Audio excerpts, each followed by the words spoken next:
control-wise on Ravage and the Disruptor. But if they go Lycan, they can Roche so easily. Oh, it is more. Wow. Okay. This is so greedy. Oh no.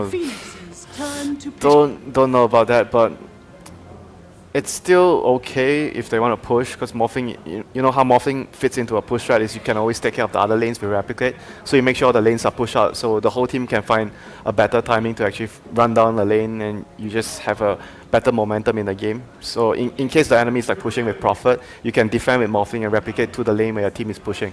It's really good with Chen too. 10 seconds remaining. Is it time for the first AA pick of the tournament? Dun, dun, dun. Yeah, A is actually really good versus their heroes. No. Lion. Okay. A lion It was not grab. time. It was not time. For MVP, this will conclude our draft. And gentlemen, now that we see the 5-on-5 spread, I start in the end. Synderin, is it going to be LGD on the back of their Sylar Morphling and the Chen we have not seen from this roster in this patch, or will it be MVP with their precious QO Ember Spirit and OD? I really like the Chen pick, but I think they took it too much in a greedy passive direction with the last two heroes. So I'm worried for LGD that they're just going to get pressured way too hard in the first 15 minutes MVP style. So I'm going with MVP. Draskell, do you agree with this? Are we doing the coach, assistant coach thing again? Because if so, I agree with coach. Definitely MVP. All right. Sounds like we got that team set over there. How about you, Ben? In Sylar, we trust. In Sylar, we trust. Oh, so maybe the MVP fire will be extinguished. What about for you, sir, Mr. Winder? I actually think this time MVP would actually be steamrolling them in the early game, because like what Synderin mentioned, what they chose for as their last two picks were a little too greedy, and it's going to be really hard for them in the early game. We'll see if that's going to be the case or not. Game 1 is set for our second best of 3 for the Shanghai Major. We'll hand it over to our casters now. It's everyone's favorite casting duo. It's Blitz and Cap. Gentlemen, enjoy MVP versus LGD. Thank you, Dakota. We most certainly will, as this is one of the most interesting matchups you're going to be seeing in the upper brackets. A full storyline here, as LGD have quite the legacy that they're going to be upholding throughout this time, and MVP, well, they're the kind of younger upstarts who are trying to be able to prove themselves in a big tournament like this. Yeah, for sure. You've got players like QO, who's got a lot to prove. He opted not to go to school and continue to play Dota against the wishes, I think, of his family. But they weren't able to make it to the last major in Frankfurt, but they were able to make it to this one, so I know they want to make a big splash. And in general, I think they have a lot to prove. They had the top 8 run that they made at TI, and they want to show that it wasn't just a fluke. Absolutely, especially since they lost March, and that was obviously a big part of them being able to have such a great run at TI. Of course, LGD, since we've seen many of the Chinese teams have been faring a bit poor here, a lot of this comes back to their performance and seeing how well they're going to be able to adapt. We are going to have an early fight here as MVP. This is going to be really interesting. The casket is bouncing around quite a lot in the background. They're going to try and go for maybe first, but he is one of those tankier heroes. MVP not fully committing to anything here, just zoning back LGD. They managed to pick up their bounty rune, and they'll call it a day. Both bounty runes going to MVP. Yeah, it looks like it's going to be a mid-Ember and a safe lane OD. And I was telling you and Shiver before the game, at first I thought it was going to be very farm-heavy from MVP. But that's only if you decide to put the Ember mid, or the Ember safe lane. If you put the Ember safe lane, then you kind of represent that you're going to go later on into the game. And if you go for the Ember mid, then you have a bit more of tempo control, and you can kind of push your advantages a little bit further with the OD. I really did feel that that was going to be their plan as well, especially with the way that LGD are thinking about the way that they set up so much early team fight. I thought that was a good way to kind of stem the early aggression that we saw from MVP in the group stage. You know, they would just run at you, and they would play so crisp and clean that it was hard to be able to maintain control of the game. I felt like heroes like, I wasn't sure about the Disruptor, but definitely the Tidehunter and Chen were good heroes to be able to kind of stem that aggression. But it seemed like MVP Phoenix, perhaps in their first 4, were going, all right, that's fine. We'll actually switch things up on you, go late game. But we could see with the Morphling pickup, maybe things have changed around a little bit, and putting that Ember Spirit mid will mean we have a good tempo controlling hero for QO to try and start this game out right for MVP.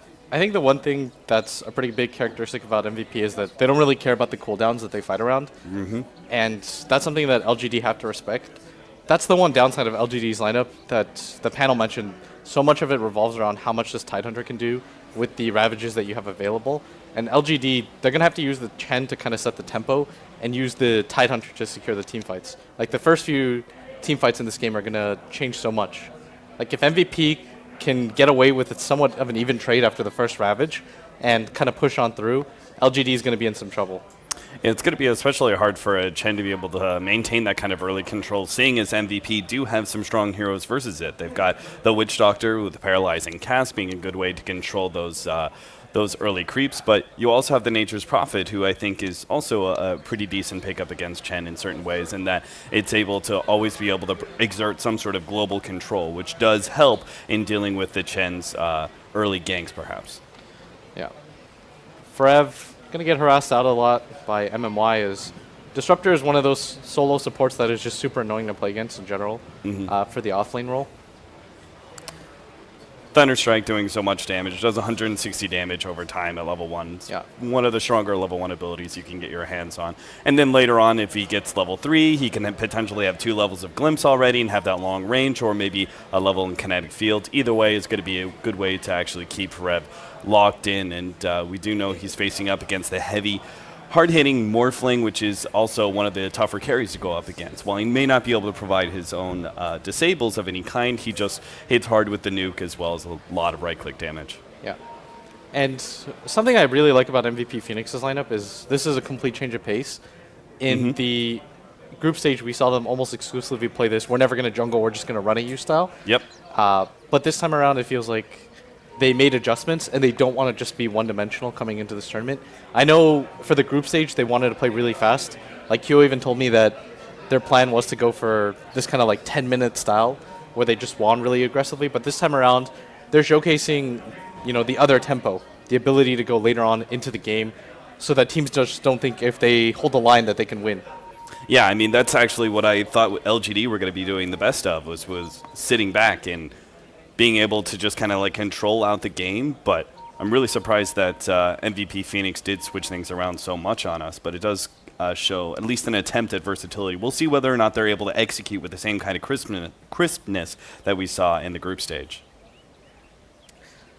Looking at LGD's lineup, though, laning phase-wise, this does seem to be pretty good for them. They have the Razor matched up against the Ember Spirit. We talked about how hard that lane's going to be for the Furion. They also have a jungler. It seems like LGD should be able to get off to a pretty good start here.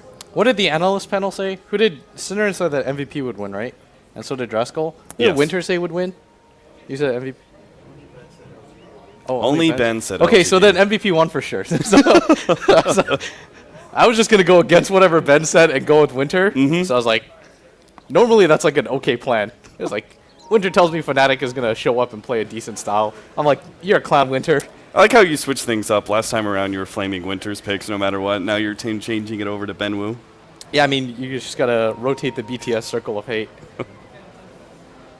It's like a rotisserie chicken, You just keep turning that thing. You can't keep it on one side for too long. Yeah, you exactly. have to even it out in order to really get that nice flavor. Sylar Morphling. It's a classic. It really is.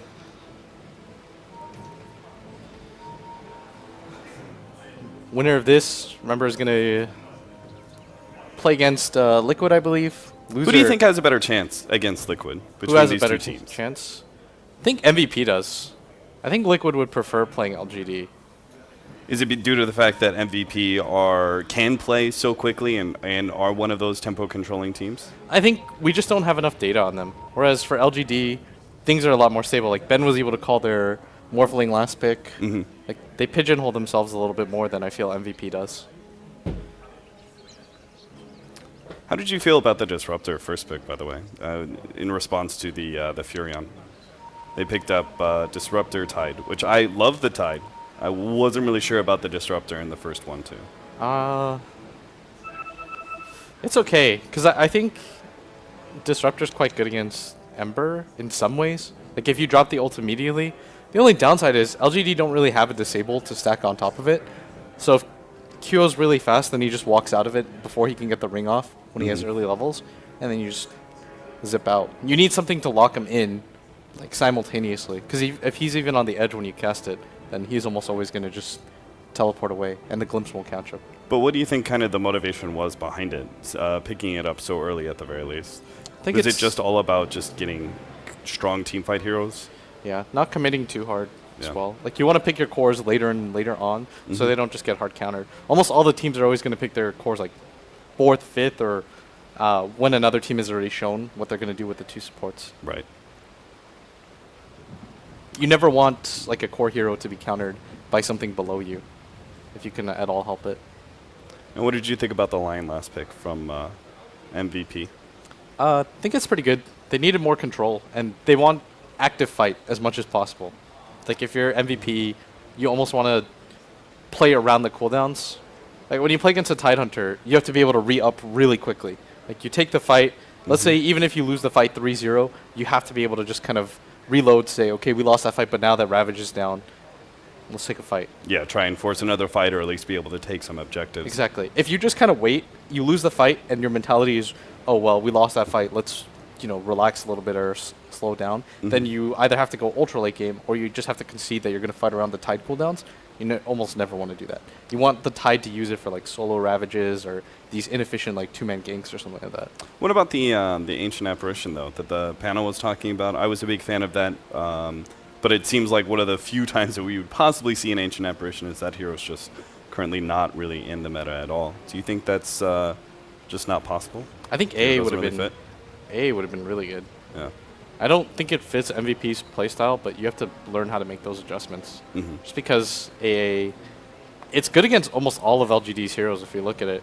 Like Yeah. you've got Tide, Chen, Tide, Morph. Chen, yeah, exactly. I think the problem is that Febby wants something a little bit more active, and Dubu's their Witch Doctor player, which sounds a little bit odd to say, but like Febby is kind of what makes MVP Phoenix work in a lot of ways. I know a lot of people focus heavily on QO because of his individual talent, and for sure, like without him, they might not be as good as he is, but Febby kind of makes it all work. Love that MVP are keeping their spirits up right now by playing some tic-tac-toe. Oh, is that what they're doing? Yep. I know you can't see it, but I believe QO won. Nice. I'm not sure, though. You gotta let your mid guy win. Yeah, it's a Yeah. confidence booster. Exactly. I understand. Otherwise, they start tilting too early. Yep. Lose the tic-tac-toe, next thing you know, losing at DoTa. Man, I miss playing against QO mid. It was so fun. We usually used to have these like side bets every time we'd play. Be like, all right, if you solo get first blooded, then you owe dinner. And how many times did you owe him dinner, or vice In the versa? beginning of Zephyr, that guy owed me a lot of dinners. Later on, things got a little bit shaky, but in the beginning, we were up in dinners. Uh-huh.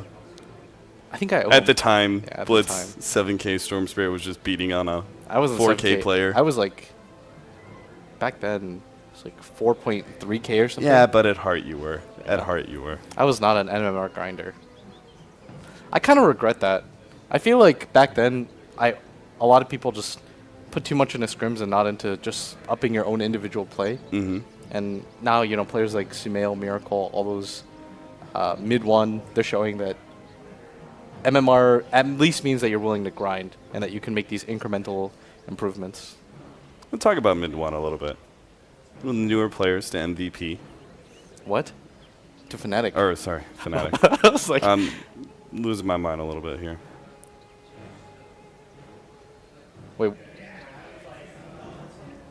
wait, you wanted me to talk? I don't know. Talk about something. You could talk about Dubu if you want. Oh yeah, Dubu. So when he first got to Korea, Dubu was like, he was not the best player. He was part of like the MVP. I've already heard your purge. Yeah, he plan. was Yeah. the MVP Academy team member. So there wasn't a lot of expectations on him, and I think by the time we left, he was like 5K, and we didn't really put a lot of stock into him. He was this guy that just like showed up to MVP's matches, and he was always smiling. And his profile picture is really noticeable on the C servers because it's just him with like a fake mustache. And then all of a sudden he hits 7K, and he's the captain of this team of veterans in the Korean scene. Makes almost no sense. Like the turnaround time was so fast. All of a sudden he just got good. And I mean, being a captain of this team especially is hard. I know all of these guys really well from a personal standpoint. Like maybe not MP, but like QO, Febby. Those guys are volatile. So is Frem. Like that's what almost anybody that plays with him says. They're a little bit volatile. Maybe that's why it took such a happy guy to be able to pull it out. He always smiles. All right, we're finally back here in this game. Our matchups are pretty much all the same. Yeah. Looks like our Tidehunter has gone off jungle by now. He's just given up on the lane. Went Iron Town immediately. What is your opinion on offlaners getting Iron Town immediately and not showing in lane? Are you a fan of that, or do you think you really need to stay in lane to keep supports? I don't really like it. I think a lot of people see Iron Talon as this, like, oh, well, now as an offlaner I can get some farm, but I think that's the wrong way to look at it. I know when we talk to a few offlaners around our area, we're just like, okay, what is the role of offlaner? And a lot of people think it's keep the supports there, give your mid a really favorable one-on-one matchup, because Razor is a really easy mid to gank, and make sure that you just kind of space create. You force a lot of the attention on yourself. Like, if you're ROTK, you can't really read the game because you don't know what the supports are doing. You don't know their timings. You don't know when they went to pull, when they're harassing you. So you can't really call so easily. And Lion is a hero that can rotate really easily mid and set up a kill for 2-0. Maybe that's part of why they have that ward down at the Roshan area. It does see some of those support rotations into where he could be jungling, as well as potentially trying to wrap around behind that mid dire side tower. Yeah. Oh, they already sentryed this one as well, so ROTK... He's cutting down trees, trying to find the ward, but he will not find it. Sad not life. this kind of ward anyway. Yeah. So... I mean, he's already trying to go into a Chen jungle anyway. I really would prefer if ROTK played at least around the lane. Just because I guess he can't really do anything against an OD lane. So one thing about playing against an OD this lane lane is so terrifying. He's Yeah. caught out by one disable, and next thing you know, he's imprisoned. he's doing whatever he can. Yeah. I think at some point though you actually have to show up to the lane, regardless of how awful it's gonna be. Now, what time does our Chen really become active? Is this going to be a full AFK farming Chen at this point? Because he doesn't really need to help out the mid. Obviously, he can't do anything about bottom, and top lane Furion's being Furion. It's a hard hero to gank. I think when you have the catapult, DGC's timing is going to come up, because a lot of his camps have been kind of warded out, and you want to try to get aggressive. Nature's Prophet is a hero that you need more than just the Disruptor +1 to do something about. Yeah.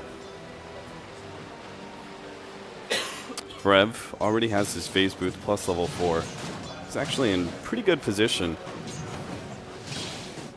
I wonder if they're actually ever going to be able to That's actually so much farm for an rotate offlaner. on mid. Yeah. That's what I mean. It can't just be Morph plus Disruptor, because Forev gets level 2 Treants, and he just right-click trades. That's why MMY is left as well, because he's not really sure what he's supposed to do here. Forev does find the haste rune. He's going to be running into maybe here. Febby does slow him down. They also get the Maledict on top of him. They're committing all 4 heroes to be able to pick up this kill. Maybe will end up going down for the first blood. Febby is actually not going to take out from that one. Thunderstrike not quite enough damage. DDC getting caught by the Sprout now. QO's not going to be able to catch up. Forev's just going to get some good right clicks in and call it a day. Yeah. They killed all his creeps too, right? That's Yeah, they pretty killed massive. the Oh, he's wolf going and to the kill him. centaur. Oh, wow. He's got this really one. diving in deep. The phase boots will allow him to keep up with DDC and picks up the secondary kill. Oh, if he got out too, that'd be so sick. Yeah, nobody MVP is from gonna be LGD so is happy rotating. about They've that. got 2 in the bottom lane, and maybe just now TPing into the mid lane, and he may actually die again here. QO is a little bit out of mana. Febby almost dies there. Maledict, it's going to take on maybe again 2 more times. He's got a bottle charge, though. I believe that's just enough HP for him to be able to survive. That's... As a mid player, I'll tell you, this is the most annoying thing in the world. How are they going to gank me again? They just did it. Yeah. Like the double back. And you know what the crazy thing is? MVP Phoenix, I bet they do it again. It's the 3rd time in a row. Like the 3rd time's a charm. And they can afford to do that, right? Because ROTK was out of the lane for so long. Exactly. They didn't really need to worry about him. They blocked his camp once, body blocked it with Dubu, and then they could just full rotate to mid. This is why the OD pick works so well for MVP as well. Just because now the Tide is in a one-on-one matchup. For example, if you left the Nature's Prophet one-on-one against a Morphling, Forev would be so happy. He could just right-click the Morph, farm out with pretty much ease. But what are you going to do as a Tidehunter now in this kind of position? Like you're level 3, level 4 now, but the OD's level 6 and he has treads already. Yeah. How are you going to survive that? You can't. RTK does do something pretty smart here. He does manage to get the Radiant hard cam pull over. Will be able to pull the lane back to him, so he might be able to pick up a little bit easier CS instead of sitting so far forward in lane.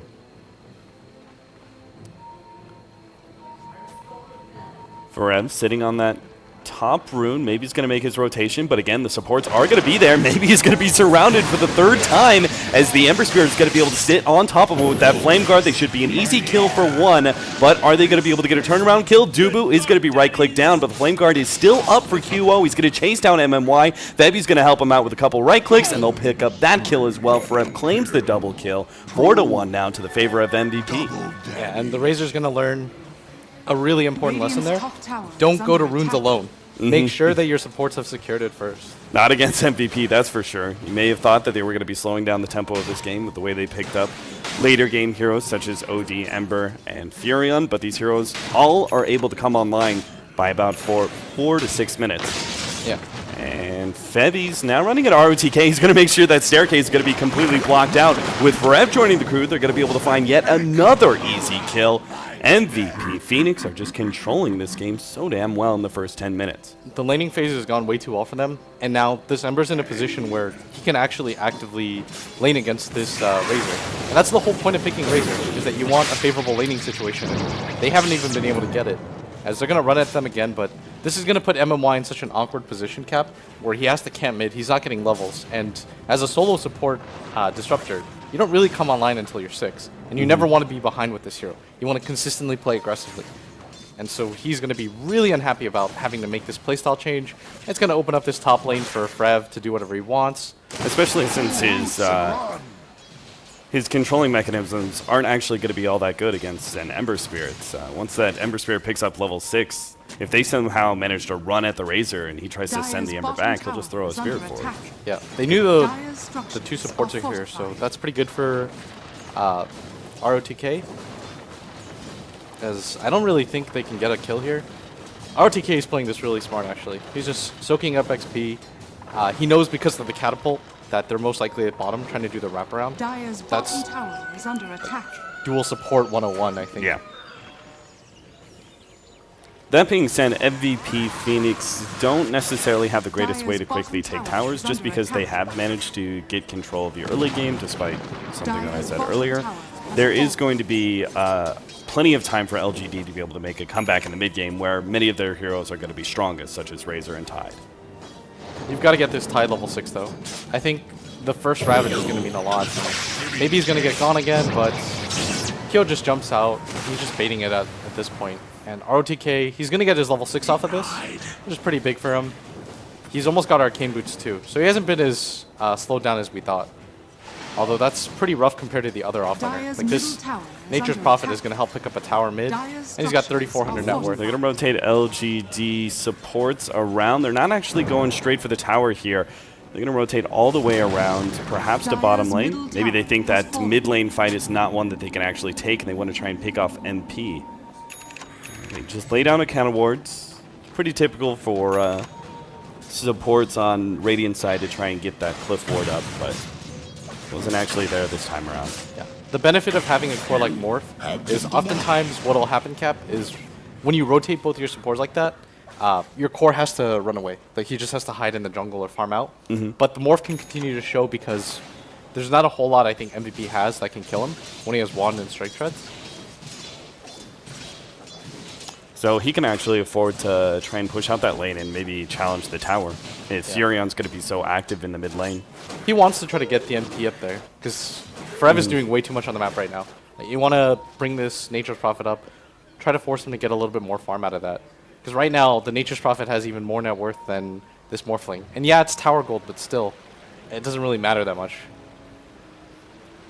Sylar runs into a bit of a stack, is going to go back to trying to push out that wave. Meanwhile, Chen, I think DDC is trying to get MMY to level 6 at this point. Jungling a little bit with him. He really needs this experience. He's moving too much around the map. It's playing reactionary Dota, Cap. Yeah. Like you're rotating around because both the supports from MVP are getting so active, and LGD aren't really sure what they're supposed to be doing in this situation. So they rotate MMY there as a precautionary measure. But MVP then say, okay, we're going to stop doing that and go for the flat-out push, take your tower instead and waste your time. And then after they completed the push, they now sit a little bit farther back. Their supports are able to focus on gaining levels, which they might have been a little bit behind on if they'd roamed mid so much and hadn't gotten as many kills. Look at this You right can see now. our line is actually doing the hard camp pull. 4 heroes started going down, thinking their tide was going to get gone on, and they're trying to play around ROTK's Ravage right now. That's the one downside about the giant watermelon is he's super immobile. You want to play around his timings, but it's a little bit too obvious. And LGD are in a position now where they have to do something. I almost think they have to commit to this bottom tower, just because look at MMY just run around in a circle. Tier 2 is going to feel a bit of pressure from the MVP as Sylar can't actually do much to pull the creep wave off the tower right now. QO playing really aggressively. Sylar's going to start morphing to strength. Obviously, there shouldn't be any issues with him here. But they might be able to catch Dubu. Dubu's going to be running into potentially 4 heroes of LGD. They are going to be able to glimpse him backstopping that TP. And MVP Phoenix finally make their first kind of blunder of the game. Oh, Dubu's going to buy so much time now. He's still dead, but maybe has to actually chase down this kill, whereas earlier he just wanted to take it with the plasma field. And that's such a kind of weak kill. It's the lowest net worth hero in the game. It doesn't offer a lot of experience. But Febby actually catches him with the stun. They still managed to get the stun, though. Out from the troll, follow up with Centaur 1, Centaur 2, and Febby will be controlled long enough to be able to burst him down. MP has joined the battlefield, but they're not actually going to be able to fight it out. Still, though, that was another smoke used by LGD, and it wasn't really a high priority kill. Lion already got his level 6, and if they actually lose maybe here, this is going to be even worse. Maybe he's dropped incredibly low, and it looks like Varev's going to be able to pick up the kill. The bottle goes out, but it's still not enough. Dominating already for Varev, as he's just been all over the place, attributing to these kills. Yeah, and that's the strength of the Nature's Prophet in general. This is why you start to see it as a first pick material in the games that we've seen today. You can get so active with it around the map. It's hard to kind of center around the fights just because you know you're almost always at a numerical disadvantage. And I almost feel like DDC isn't playing proactive enough. Everything he's doing is a little bit too reactionary. They haven't even been able to take any towers, and this and is then why? he needs the 6. He really wanted that level 6, but he's not going to be able to get it. Febby blows him up with 1-2 punch. That'll actually help our Witch Doctor get a few more levels. He was just going to jump away. Creates a lot of space for his team at bottom. And LGD are in a situation where they just have to choose right now. Like, you either allow this Ember to farm, but you're going to lose some creeps here for sure. And that's actually so critical. They needed those creeps to be able to lead this kind of frontline charge, but they're going to lose all of them. This Chen has not had the desired effect. No, certainly not. He hasn't even picked up a fast mech. I mean, he was given a certain amount of space, but they tried to rotate so much, and he wasn't able to pick up any real kills, that it's resulted in him actually falling behind in farm. Yeah. Right now, 2,800 net worth for a hero that should be well over that mark right now. Look at Varev's farm right now. He's almost got an Orchid already, complete with the drums too. If he actually gets the Orchid before the Lincolns is up on the Morphling. It's not even that. It's just he has solo pick-off potential on anybody on LGD right now. And that's such a scary thought, that one hero can split up your team so much. So now LGD have to play almost around each other. ROTK is going to go down. I think this is going to mean Roshan next for MVP, because you're not going to buy back this early into the game. Maybe you have to, but... Taking away one of the biggest team fighters right next to the Roshan pit. Very easy just to be able to slide on in with their heroes. The Furion can take up with the Treants. Nice aggressive ward from Dubu. They want a spot in case they decide to smoke below the tower. And this will help them later on when they go for the tier 2 mid push as well. You've got to make a decision right now, and you've got to be decisive for LGD. You know they're roshing for sure. But I think they're going to be too late. Like, they're coming right now, but even now, this is going to be... They're even going to smoke for this under the ward. That's why it worked out so well, because LGD didn't have the luxury of doing it inside their base. So now MVP just backs up. They don't really care, and you have the Ravage available, but it doesn't really matter that much against the Aegis now and the item timings of MVP. Certainly not. They've got both OD and Ember Spirit now hitting their level 11s. You've almost got a BKB on your OD too. LGD have to do something. You can't play this passive with the type of heroes that you have. I don't even think they've blown a single Ravage yet. They're looking for some ideal fight at this point, but it's just not going to present itself. At some point, you just have to say, we'll take what we can get. Like 2-man engagements, that's almost exactly what I said that they should avoid, but you don't really have a lot of opportunities anymore. Maybe if they can clear through this ancient stack, ROTK, well, even then, he's actually not going to be close to that Blink Dagger at all. Yeah. He, in fact, builds a Bracer first as... 16-minute Blink Dagger for Febby. Yeah. Most of the time people go Aetherlands, but I think in this case it's fine. 'Cause Particularly against a Morphling, feels... yeah. Map control too. Yeah. The ability for support to just instantly blow up another support is pretty huge. Tidehunter replicate sitting in the mid lane. Maybe they're going to try and bait it out into a team fight or something. I'm not sure what their plan is, to be honest. Yeah. It seems like they're just a little lost in this game right now. Looks like Tide is going for a mech, which I think is an okay idea, but... Oh, Chen should have a mech. Wait. Shouldn't he? Why does he have the Ring of... I mean, I saw the Ring of Regen picked up, and I was going to mention it, but honestly, I'm not sure what ROTK was thinking. Okay, they... I mean, LGD just seem out of it right now. Like, that's something that they should have communicated almost immediately. Like, that's the first thing you do when you pick double mech carriers. Like, for example, you have a Darkseer plus a Chen on your team. Somebody has to say, okay, I'm going to go this, you go this. That just kind of feels like kind of poor communication between team members right there. And now you've got almost a BKB completed on your OD, so now you don't even care about the Disruptor ult or the Tidehunter ultimate. And Let's get Sylar here with the Orchid. Sylar has no hope of being able to escape from that one. The Orchid picked up well before the Lincolns, and QO is even going to try and chase down some of these Chen creeps, because why the hell not? Still managed to get the Centaur stunned, but LGD obviously have no control to be able to go on an Ember Spear. Yeah, he fakes out the Ravage, but even QO knows there's no rush right now. They have the Aegis available, and LGD, I don't think they can fight into this lineup as long as MVP stays spread. If you catch a 5-man Ravage, yeah, but without the mobility of a Blink Dagger, I don't really know how they expect to take this fight. Kyo's just solo zoning them out right now. This Ember Spear. Oh, Febby! He saw the opportunity, jumps in, blows up the Chen real quick with a Finger of Death. They already guaranteed the tier 2 before, but they'll also be able to take that top tower as well with the Furion's Split Push. Gold is just rolling in for MVP now. Yeah, they have complete map control. The Orchid timing is almost just... It's like comical at this point. MVP for Rev has 9,400 net worth at 18 minutes into the game. The GPM is spiraling out of control. Now I know they just got a big team fight item in the BKB, but do you actually go high ground as MVP right here? Yeah, Vegas. Look at QO play.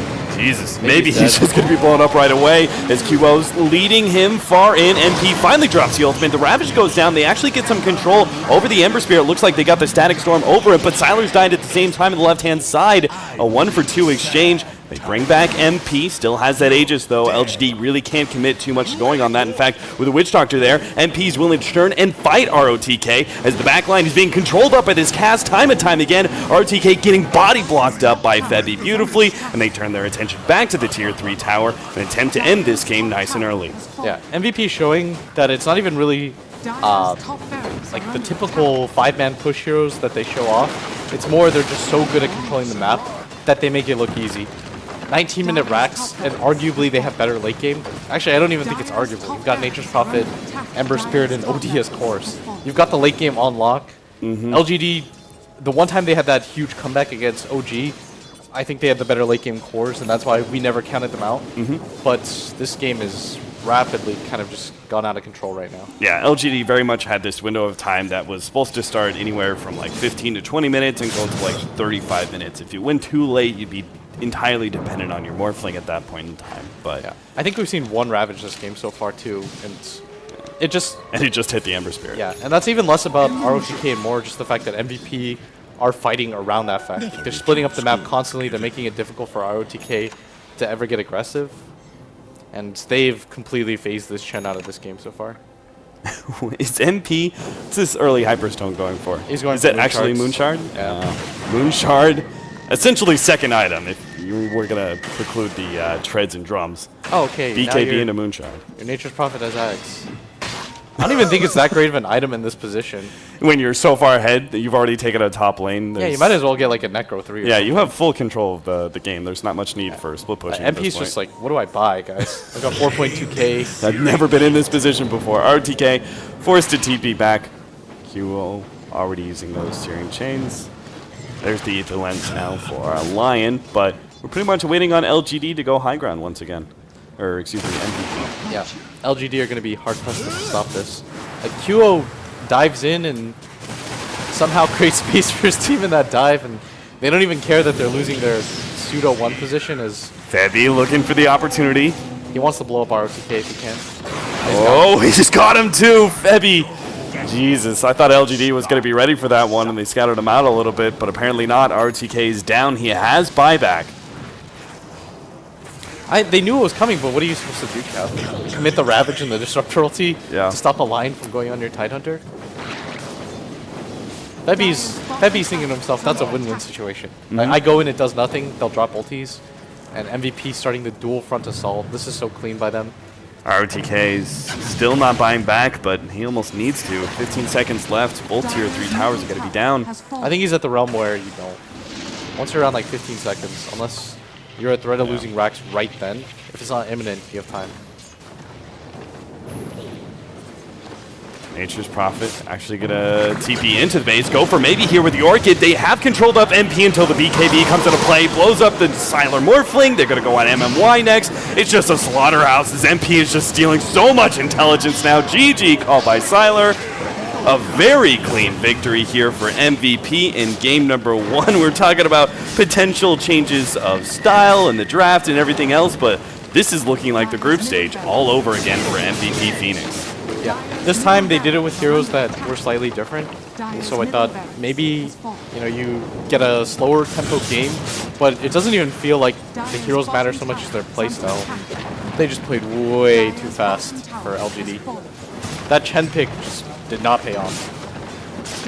Absolutely. As apparently our game's still going on. Got Megas. LGD is a little... 23-minute megas. Maybe they want some extra time. Every little bit of time they can to talk about this game. Yeah. So now the disconnects come out. LGD are just leaving en masse. All right, maybe now confirms it with a full GG out. Is this though Blitz game 1? You think LGD are actually going to be able to come back from this kind of, for no other word, stomp? I have no idea. It's the way that they got stomped.